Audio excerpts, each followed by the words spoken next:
Amados irmãos e irmãs, eu saúdo a todos vocês com a paz do Senhor. Eu sou o professor Fábio Henrique, da equipe 3 do programa EBD em Síntese Podcast, e eu estou aqui, nesta ocasião, na companhia do professor Joseone Silva, para poder estudarmos juntos a segunda lição da Escola Bíblica Dominical deste primeiro trimestre do ano de 2024.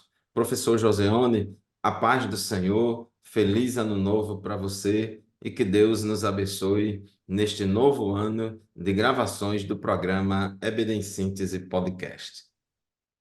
Senhor Pastor Fábio, falei ano novo, tudo de bom. Que o Senhor nos conceda um trimestre maravilhoso, que vamos tratar do corpo de Cristo, falar da sua origem, natureza e da nossa vocação como igreja. Que o Senhor nos abençoe nesse maravilhoso trimestre. Amém, professor Joseone, meus queridos irmãos, neste primeiro trimestre do ano de 2024, as nossas lições bíblicas são todas dentro da área da eclesiologia, a doutrina da igreja. Eclesiologia é a parte da teologia que estuda a doutrina da igreja. Então, vamos estudar ao longo deste trimestre sobre a origem, natureza, características e funções da igreja, missões da igreja, ordenanças da igreja. Enfim, são muitos assuntos importantes para nós aprendermos na escola bíblica dominical. Nós, nesta lição de hoje, vamos estudar a lição de número 2, que é a lição que será estudada nas nossas classes da Escola Bíblica Dominical no dia 14 de janeiro de 2024. A lição de hoje, lição 2, tem como título Imagens Bíblicas da Igreja. Em 1 Pedro, capítulo 2, versículo 9, está localizado o nosso textuário que diz assim: Mas vós sois a geração eleita, o sacerdócio real, a nação santa, o povo adquirido, para que anuncieis as virtudes daquele que vos chamou das trevas para a sua maravilhosa luz. Professor Joseone, qual é a verdade prática da nossa lição e os objetivos dela? Verdade prática, diz, por meio de cada imagem que retrata a igreja, o Espírito Santo revela-nos o quão gloriosa ela é. E nossos objetivos em classe, a apresentação da lição, nosso primeiro tópico nós temos que alencar as imagens que descrevem o relacionamento com Cristo, isso é maravilhoso. Nosso tópico 2 é pontuar as imagens que descrevem a função da igreja, certo? Vai falar, como você citou agora, geração eleita, sacerdócio real, povo adquirido. E no nosso tópico 3 é explicar as imagens da igreja como habitação de Deus. Vai ter casa e como a gente é maravilhoso ser a casa de Deus, o edifício de Deus. Né? Amém. Meus irmãos, a nossa lição de hoje está, a leitura bíblica em classe da nossa lição de hoje se encontra em Efésios, capítulo 5, versículos 25 a 32, e em 1 Pedro, capítulo 2, versículos 9 e 10. Nós vamos, na lição de hoje, aprender que na Bíblia Sagrada, especialmente no Novo Testamento, nós encontramos várias figuras de linguagem, várias imagens que são utilizadas para descrever a natureza, missão e a natureza e missão da igreja e o seu relacionamento com Cristo. Então, nós vamos, na lição de hoje, ver que a igreja de Jesus ela é retratada por uma série de imagens, né, por meio das páginas do Novo Testamento. E cada uma dessas figuras de linguagem ou cada uma dessas imagens revela um determinado aspecto da Igreja de Jesus Cristo. A Bíblia contém muita linguagem figurada e o objetivo dessas figuras de linguagem que são utilizadas é para ressaltar ou enfatizar os múltiplos aspectos da verdade de Deus revelada na palavra de Deus. Então, nesta lição, estudaremos as principais imagens bíblicas a respeito da Igreja de Cristo e que comunicam relacionamento, a função e a habitação da Igreja, que é uma instituição divina criada por Deus. Professor Joseone, no primeiro momento, aqui no tópico 1 da nossa lição, vamos estudar algumas figuras de linguagens, né, que descrevem um relacionamento.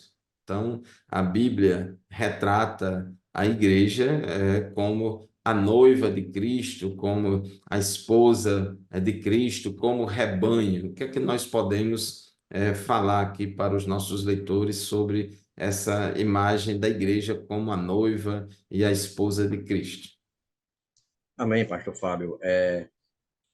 Primeiro subtópico do tópico 1 fala da noiva de Cristo, né? Ele vai apresentar uma virgem pura, que no grego tem o nome paternos, que é tanto que em 2 Coríntios, capítulo 11, versículo 2, ele diz: porque zelo por vós com zelo de Deus, visto que vos tenho preparado, olha só, para vos apresentar como virgem pura a um só esposo, que é Cristo. A igreja como noiva, ela fala do amor insondável que existe entre Cristo e a igreja, mas também fala de lealdade, fidelidade para com o Senhor. É interessante que nisto, pastor Fábio, cumpre um termo sacerdotal lá de Levítico 21, né? Que o sacerdote diz que ele tinha que tomar uma mulher virgem, né? Isso fala profundamente de pureza, santidade, que a igreja ela deve conservar ao longo do tempo. O profeta Osés, no capítulo 2, no verso 19 e 20, ele diz: desposar-te-ei comigo para sempre, desposar-te-ei comigo em justiça, em juízo, ó, em benignidade e em misericórdia, comigo em fidelidade conhecerás o Senhor. Só que nós temos também uma ressalva, um adultério espiritual aí com sua noiva. Lá em Tiago, capítulo 4, versículo 4, ele deixa bem claro sobre a gente não conservar essa pureza em alma ao mundo. E quando nós não conservamos essa pureza, nós perdemos o zelo de Deus, como ele frisou bem em 2 Coríntios, e um caminho que ele vos tem preparado, como também está escrito no caminho. Isto é, um comprometimento com o casamento entre Cristo e a igreja. Amém. A Bíblia usa essa imagem da noiva, e da esposa para retratar o relacionamento entre Jesus e a igreja. Já desde o Antigo Testamento, nós vemos aí, principalmente no livro de Oséias, o povo de Deus do Antigo Testamento, que era Israel, sendo retratado aí como a esposa e Deus como o esposo. Infelizmente, lá em Oséias, para mostrar o adultério espiritual do povo de Deus do Antigo Testamento, através da idolatria. Mas essa mesma imagem é usada no Novo Testamento, quando a Bíblia fala que a igreja é a noiva, quer ressaltar a pureza e a castidade da noiva, enfatizando a santidade da noiva, que ela deve se preparar em pureza e em santidade para o dia das bodas, né? Para a festa das bodas. Inclusive, a Bíblia até fala também das bodas do Cordeiro, né? E quando a Bíblia usa a figura de linguagem de esposa, conforme Efésios capítulo 5, versículo 25 a 27, e aqui a gente já entra no tópico 1.2 da nossa lição, Paulo quer enfatizar aqui a questão do relacionamento íntimo entre a igreja, que é a esposa, e Jesus, que é o esposo. Diz o texto sagrado de Efésios, capítulo 5, versículo 25 a 27. Maridos, que cada um de vocês ame a sua esposa, como também Cristo amou a igreja e se entregou por ela, para que a santificasse, tendo-a purificada por meio da lavagem de água pela palavra, para apresentar a si mesmo como igreja gloriosa, sem mancha, nem ruga, nem coisa semelhante, porém santa e sem defeito. Então, essas duas imagens que revelam relacionamento entre Cristo e a igreja sendo retratada como noiva e como esposa, a Bíblia usa essas imagens para enfatizar a santidade da igreja, a pureza da igreja, o relacionamento íntimo da igreja com Jesus, que é o noivo, que é o esposo, e chama-se bastante atenção. Igreja gloriosa, falando da beleza da igreja, sem mancha, sem ruga, sem coisa semelhante, sem pecado, porém santa e sem defeito. Obviamente que sem defeito aí no sentido de que o sangue de Jesus Cristo nos purifica de todo pecado. E é ressaltado bastante o amor que Jesus tem pela igreja, porque Jesus deu a vida, deu a sua vida por nós e com o seu sangue nos comprou para ele. E isso serve também de modelo e de parâmetro para o relacionamento entre o esposo e a esposa dentro do casamento. Além da Bíblia retratar a igreja como a noiva e como a esposa, o professor José Onde, no tópico 1.3 da nossa lição, diz que também a igreja é retratada como um rebanho, como um rebanho. Isso mesmo. Quando o apóstolo Paulo ele reuniu os presbíteros lá de Éfeso, né? Ele exortou bem claro, olha, atendei por vós por todo o rebanho, sobre o qual o Espírito Santo vos constitui o bispo, né? E já Pedro também, ele foca, ele diz pastorear o rebanho de Deus. Então, ele usa essas figuras de linguagem como a igreja, como rebanho de Deus, né? Então, Paulo, ele pede para que os presbíteros, ele apacentem, né? Exatamente ali o que Jesus, ele tinha feito com o apóstolo Pedro, como também foi citado aqui, quando Pedro disse, Senhor, tu me amas, e o Senhor diz, olha, apacenta as minhas ovelhas, né? Então, lembrando a figura de um rebanho. Então, a imagem desse rebanho, ela ressalta um cuidado e a direção que Cristo, hoje como pastor, ele proporciona para a sua igreja, né? Que, como deixou bem claro, ele diz que jamais ouvirão a voz de um estranho. Então, destaca aqui como Cristo, que ele é bom pastor e ele dá a sua vida pelas ovelhas, como João também frisou isso lá em João capítulo 10, no verso 11. E também demonstra, como rebanho de Deus, amor, proteção, afeto. Então, além de descrever a metáfora como rebanho, também destaca nós como ovelhas, né? Então, se nós somos rebanho, somos ovelha de Deus, porque lá em João capítulo 10, versículo 3, ele diz que as suas ovelhas ouvem a sua voz. Então, nós conhecemos, ilustra, que o conhecimento pessoal que a igreja tem com Deus. Então, no tópico 1, ele mostra, sobre o tópico 1, ele mostra a noiva, sobre o tópico 2, ele mostra já o relacionamento entre casais, né? A usar metáfora, e agora como rebanho de Deus. Então, isto é maravilhoso para a igreja de Deus. Isso, inclusive, Israel era um país que, no Antigo Testamento, que tinha uma forte atuação pecuária, de criação de animais domésticos, especialmente ovelhas, cabras, carneiros, bodes, mas especialmente de ovelhas. E nessa criação de ovelhas tem a figura do pastor, que é o cuidador das ovelhas. E o famoso Salmo 23 fala: O Isso. Senhor é meu pastor e nada me faltará.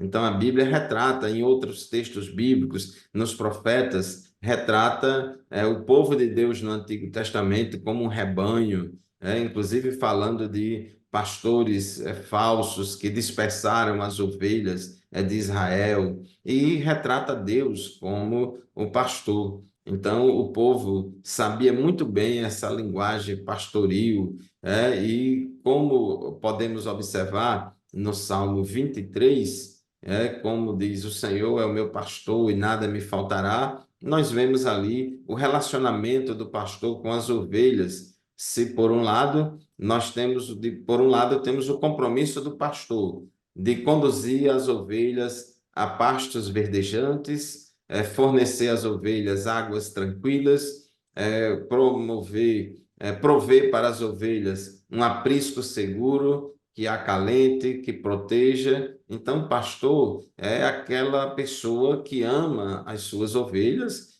que faz de tudo para defendê-las e que provê para elas diariamente o alimento, a água, a proteção, enfim, tudo que elas necessitam. E as ovelhas, elas seguem a voz do seu pastor. Nós vemos o próprio Jesus, no capítulo 10 de João, ele fala dessa metáfora entre pastor e ovelhas, né? E, inclusive a Bíblia chama Jesus de sumo pastor, de sumo pastor. Então tudo isso descreve, é uma imagem metafórica, é uma metáfora que descreve o relacionamento de Jesus com a igreja. E Paulo fala desse verbo pastorear, pastorear. Inclusive, o adjetivo pastor só é falado na Bíblia em Efésios 4:11, mas o verbo pastorear é falado aqui em Atos 20:28, conforme Josiane já leu. 1 Pedro, capítulo 5, versículos 2 e 3, o apóstolo Pedro dá um conselho muito importante para os pastores das igrejas locais, para os presbíteros e bispos, dizendo assim: pastoreiem o rebanho de Deus que há entre vocês. Pastorear, a mesma coisa também é apacentar. Apacentem ou pastoreiem o rebanho de Deus que há entre vocês, não por obrigação, mas espontaneamente, como Deus quer, não por ganância, mas de boa vontade, não como dominadores dos que lhes foram confiados, mas sendo exemplos para o rebanho. Assim, meus queridos irmãos, nós percebemos que essa linguagem metafórica de noiva, de esposa, de rebanho, falando aí de casamento, pastoreio de ovelhas, noivado, são figuras de linguagem que descrevem a igreja, descreve o relacionamento de Cristo com a igreja. No tópico 2, professor Joseone, da nossa lição, nós temos aí várias imagens, linguagens figuradas que descrevem o relacionamento, descrevem a função da igreja. Então, fala da igreja enfatizando outros aspectos. Então, o que é que nós podemos falar com base em 1 Pedro 2:9, onde a Bíblia diz que nós somos a geração eleita, o sacerdócio real, a nação santa, o povo de propriedade exclusiva de Deus. Amém. É interessante, pastor Fábio, que a geração eleita, como o autor ele cita aqui, mostra que Deus sempre ele separou um povo para que o povo tivesse uma comunhão com ele.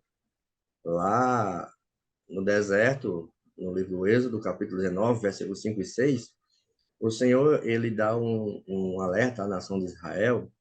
Ele diz assim, momento, agora, pois se diligentemente, olhe só a proporção, ouvirdes a minha voz e guardados a minha aliança. Olhe só o propósito que Deus faz para a nação de Israel. Então sereis a minha propriedade peculiar dentre todos os povos, porque toda a terra é minha. E o versículo 6 ele diz: vós me sereis um reino sacerdote e nação santa. Então, estas palavras falarás aos filhos de Israel, porque eu sou o Senhor. E a palavra geração eleita, ela tem uma palavra de origem grega, que é a palavra genus, né, que trata de raça, de todo tipo de pessoa, não deixa ninguém de fora. Então, quando ele usa essa metáfora de uma geração eleita, ele destaca a importância da igreja presente no mundo. Ela é usada pelo apóstolo Pedro, nessa primeira carta, para que os cristãos estavam todos dispersos em Roma, e ele disse, olha, vocês são geração eleita, mesmo diante da subjugação desse império. Então, a palavra eleita significa escolha, preferência. Então, esse texto ele é bastante usado para descrever que aqueles que foram escolhidos por Deus têm uma missão especial no seu propósito. Então, no caso da igreja, né, esse propósito é ser a luz do mundo e proclamar as virtudes do, de Deus, as virtudes de Deus. Já o sacerdócio real, o mais interessante é que sempre foi a vontade de Deus, além de ser uma geração eleita, um povo adquirido, o homem tivesse um relacionamento íntimo com Deus.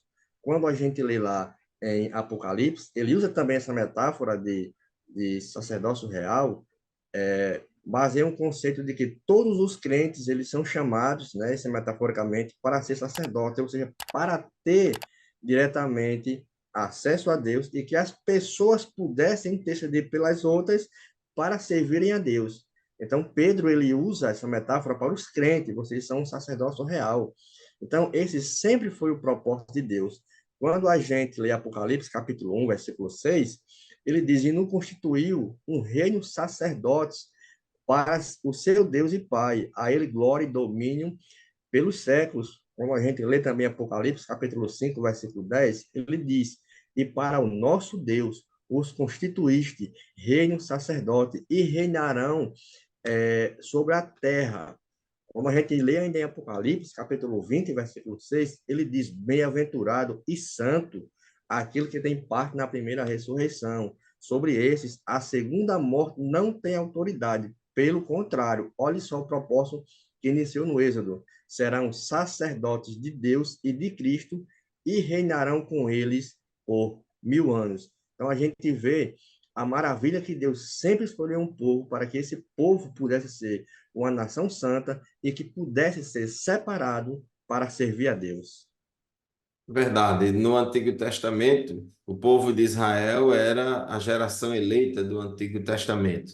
Os descendentes de Abraão, Isaque e Jacó constituíam-se no povo de Deus, eleito por Deus para poder anunciar as virtudes, né, de Deus para todas as nações. Mas agora, no Novo Pacto, no Novo Testamento, a geração eleita é a igreja formada por judeus e gentios que se convertem a Cristo, né? Que passaram pelo processo do novo nascimento. Por isso que Gálatas 3, 28 e 29 diz que, assim sendo, não pode haver judeu, nem grego, nem escravo, nem liberto, nem homem, nem mulher, porque todos vocês são um em Cristo Jesus. E se vocês são de Cristo, são também descendentes de Abraão e herdeiros segundo a promessa. Então, agora nós somos igreja, somos o povo eleito de Deus. E esta eleição é em Cristo. Deus elegeu a igreja para ser o corpo de Cristo. Deus elegeu a igreja para ser o povo de Deus da nova aliança. E qualquer pessoa individualmente, se quiser fazer parte deste povo, é só aceitar Jesus Cristo como seu único e suficiente Salvador e se arrepender dos seus pecados. Ou seja, é só se converter a Cristo, que a pessoa vai fazer parte do povo de Deus, dessa geração eleita e geração também sacerdotal, né? Sacerdotal, porque defendemos a doutrina do sacerdócio universal de todos os crentes. Nós, como igreja, temos livre acesso a Deus. Nós, como igreja, através da oração, temos acesso ao Santo dos Santos celestial e podemos interceder por todos os homens, podemos interceder por todas as pessoas. Apocalipse 1 e 6 diz que Deus nos constituiu reino e sacerdotes, né? A igreja vai reinar com Cristo aqui na terra durante o milênio. Então, nós somos a geração eleita, o sacerdócio real, a nação santa e o povo adquirido, né? Nação santa, mais uma vez mostrando aí a separação. O povo de Deus é separado do povo do mundo, é uma comunidade de fiéis convertidos a Cristo. A igreja não é um povo qualquer, mas é um povo separado, santificado, dedicado exclusivamente para o serviço a Deus. Então, meu querido irmão, minha querida irmã, a igreja não é um mero ajuntamento de pessoas, mas a igreja é gloriosa. Professor Joseone, além dessa imagem que Pedro usou em 1 Pedro 2:9, falando da igreja como geração eleita, sacerdócio real, nação santa, povo adquirido, mas também existe outra metáfora no Novo Testamento que fala da igreja como corpo de Cristo. Especialmente o apóstolo Paulo chamou bastante atenção e usou bastante essa metáfora. Isso mesmo, é tanto que o autor aqui coloca como essa é uma das imagens mais fortes e frequentes, né, no Novo Testamento para retratar com a igreja que é o corpo de Cristo. E quando ele usa o texto de 1 Coríntios, capítulo 12, versículo 12, ele diz, porque assim como o corpo é um e tem muitos membros, e todos os membros, sendo muitos, constituem um só corpo, assim também com respeito a Cristo. Então, Paulo, ele compara, isso é notório, o corpo de Cristo a um corpo humano, que cada parte ele tem uma função específica e que é necessário para que o corpo como um todo, e Cristo, ele controla esse corpo, que ele é usado como a igreja, metaforicamente. Então, todos nós que fomos batizados em um espírito, como ele disse no versículo 3, dando continuidade, ele diz, pois em um só espírito todos nós fomos batizados em um corpo, quer judeus, quer grego, quer escravo. Então, Deus, ele não faz aqui uma acepção, ou seja, todos aqueles que chegam próximo a Cristo faz parte, que aceita ele como Senhor e Salvador, é, faz parte do corpo de Cristo. Ele não compara A, B ou C. Então, todos que beber do Espírito, né, vai fazer parte do corpo de Cristo. Então, todos que experimentarem o novo nascimento, eles passam a ser participantes. Por isso que o autor ele colocou como algo mais forte. É tanto que o texto de origem, no grego, eis em soma, que quer dizer para dentro do corpo, ou seja, a igreja foi chamada para dentro, ou seja, para dentro de Cristo, para unir o corpo, referindo-se o quê? Ao próprio Cristo, né? Então, o corpo, ele fala de unidade. Então, a igreja de Deus, primeiramente, ela é um organismo antes mesmo de ser uma organização, porque uma organização, ela só é viva quando esse organismo é vivo. Então, o autor compara aqui a igreja como um organismo vivo, pura, perfeita, que é usada como retratar o corpo de Cristo, que é a igreja. E Cristo, como cabeça, ele controla todos os membros, mas aqueles que aceitarem a Cristo como Senhor e Salvador das suas vidas. Isso, é muito interessante Paulo chamar a atenção dessa metáfora da igreja como o corpo de Cristo, quando ele escreveu a sua carta aos Coríntios, porque a igreja de Corinto estava uma igreja dividida, cheia de grupinhos, né? E ele teve que trabalhar bastante em prol da unidade da igreja, né? Ele disse também em 1 Coríntios 12, 27, ora, vocês são o corpo de Cristo e individualmente membros desse Isso. corpo. Então, isso aí ele quer ressaltar a unidade na diversidade. Embora cada um de nós individualmente tenhamos as nossas particularidades, mas todos nós formamos um só corpo. Então, essa metáfora do corpo, ela é utilizada para enfatizar bastante a unidade na diversidade, e que a gente tem que pensar na igreja como um só corpo orgânico, um organismo vivo, cujos membros mostram interdependência entre eles, nenhum membro é mais importante que outro, mas os membros cumprem diferentes funções. Há uma variedade no corpo, há uma variedade de órgãos, de membros e de funções, né? Isso constitui a essência da vida física. Nenhum órgão pode estabelecer um monopólio do corpo, assumindo as funções dos outros. Então, essa metáfora do corpo de Cristo enfatiza a unidade na diversidade.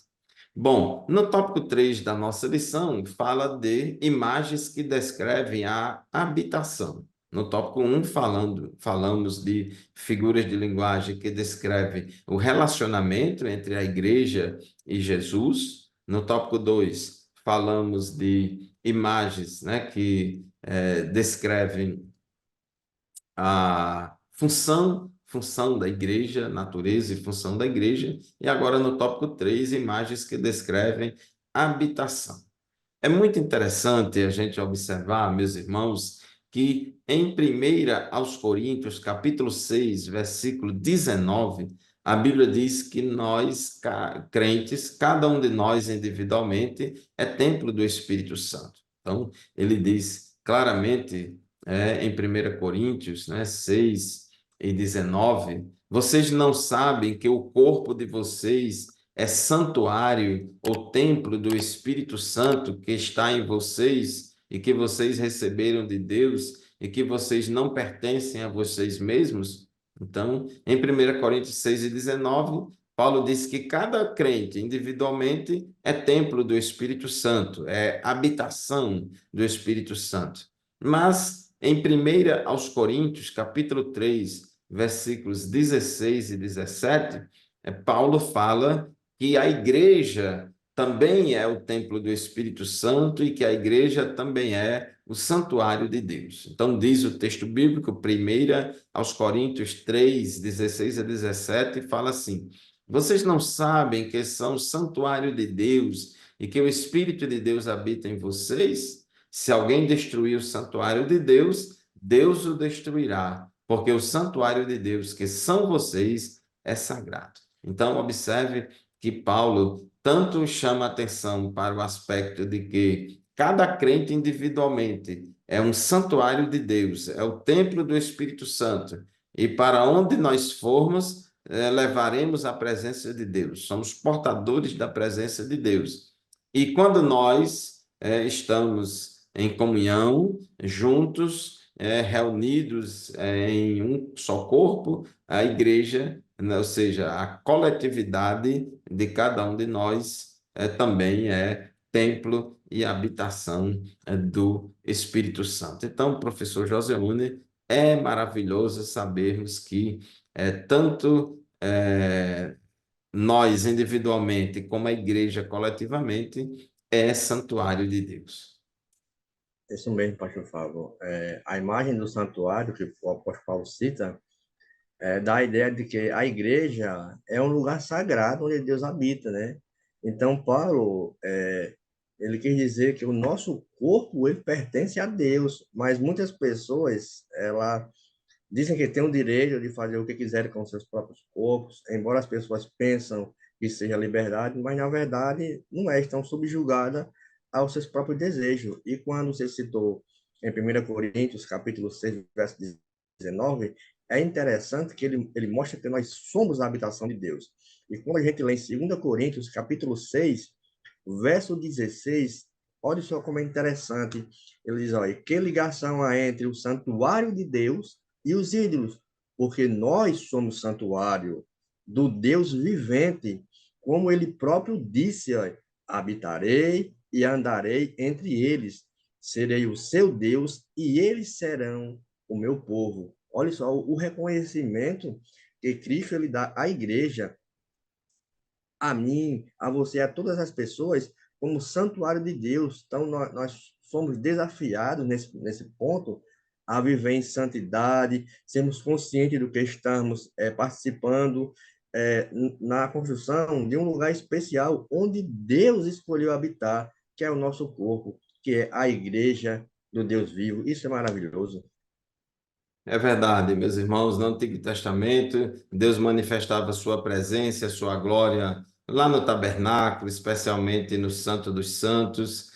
Depois que construiu o templo, Deus manifestou a sua presença, a sua glória lá no Santo dos Santos, dentro do templo, em cima do propiciatório, entre os querubins. Mas agora, na nova aliança, o véu do templo se rasgou quando Jesus morreu, e agora nós temos livre acesso não ao Santo dos Santos terreno, mas ao Santo dos Santos celestial. E Jesus disse: aquele que me ama, o meu Pai o amará, e viremos para ele e faremos nele morada. Então, o crente é habitação de Deus, o crente é casa de Deus. E Efésios capítulo 2, versículos 19 a 22, ele retrata isso.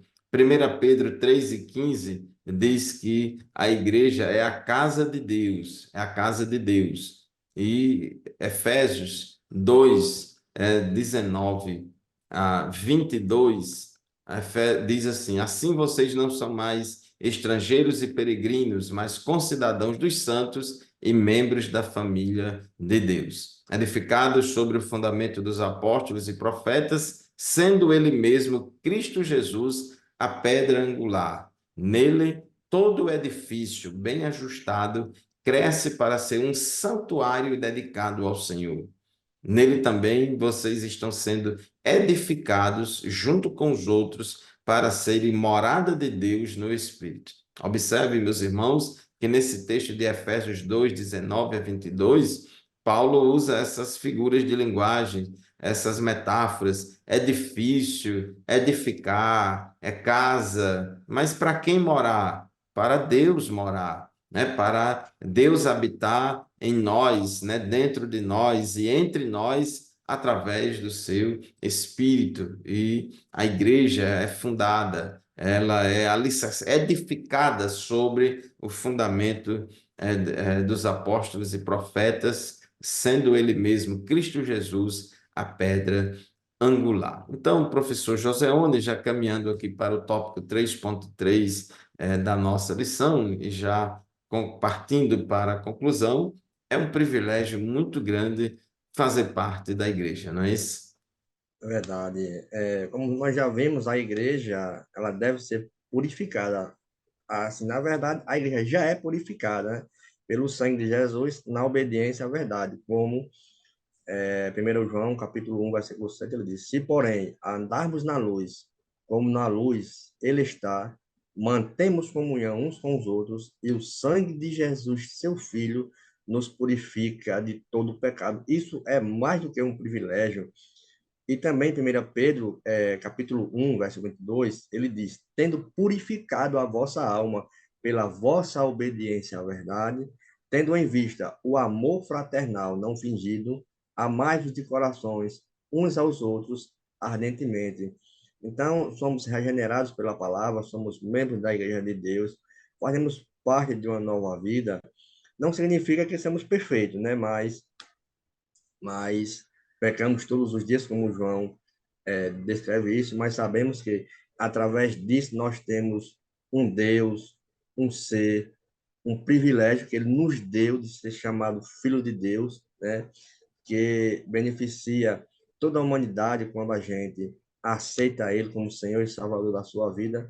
Não dá nem para descrever em palavras o privilégio de nós sermos igreja. De tudo que a gente viu nessa lição, as imagens, as figuras de linguagem, as metáforas, como ele mostra a igreja como o nosso relacionamento com Deus, não temos nem como descrever de ser um filho de Deus. Isso é maravilhoso.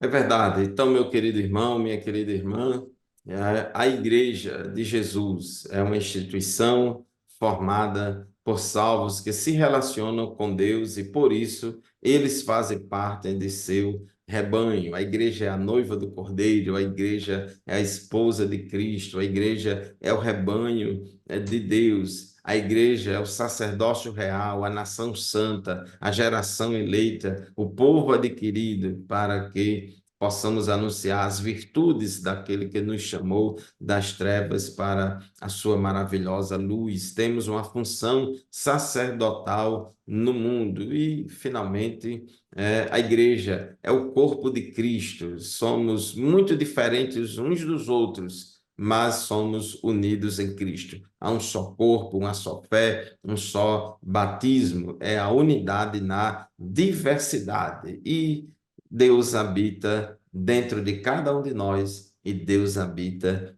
entre nós. A igreja é este grande santuário de Deus no qual ele habita. Muito bem, meus queridos irmãos, chegamos ao final de mais um programa Evidência Síntese Podcast. Nos acompanhe semanalmente no canal da Assembleia de Deus no estado do Rio Grande do Norte. Muito obrigado pela sua audiência, professor Joseone. Muito obrigado pela parceria e por estarmos mais uma vez aqui. E lembrando a todos que este programa e nenhum outro substitui a aula presencial lá na nossa classe da Escola Bíblica Dominical, na nossa congregação. A paz do Senhor, professor Joseone, a paz do Senhor, queridos irmãos e irmãs, e até o próximo programa, se Deus quiser. Amém. Amém.